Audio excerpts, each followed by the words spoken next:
माननीय पोलीस आयुक्त देवेंद्र भारती सर, माननीय सहपोलीस आयुक्त सत्यनारायण चौधरी सर, त्याचप्रमाणे माननीय अपर पोलीस आयुक्त शशिकुमार मीना सर यांच्या मार्गदर्शनाखाली अंतर्गत जे 7 पोलीस स्टेशन आहे त्यामधील सर्व तपासी अधिकारी यांनी अथक परिश्रम घेऊन जो मुद्देमाल आहे चोरीस गेलेला तो हस्तगत केलेला आहे आणि सदरचा हस्तगत केलेला मुद्देमाल आज रोजी या ठिकाणी सर्व संबंधित जे तक्रारदार आहेत त्यांना आपण वितरित करत आहोत।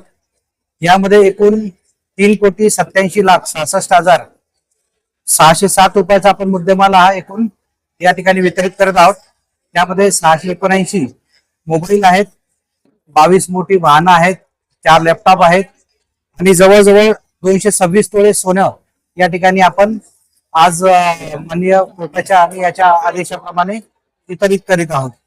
पण दिवाळीत नागरिकांना हे जे त्यांचे मुद्देमाल हस्तांतरित करण्यात आले, नागरिकांचा प्रतिसाद आपल्याला कसं मिळाला आणि नागरिकांमध्ये उत्साह एक आपल्याला दिसला?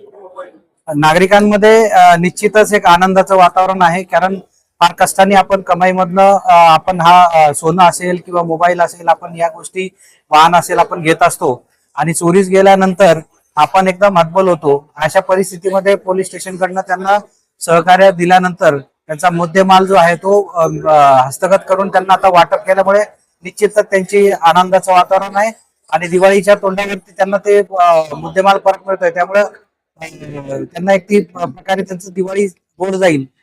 आणि यापुढे सुद्धा जर काही असे असेल तर त्यामध्ये आम्ही याच पद्धतीने कामकाज करू। काय आवाहन करणार सर?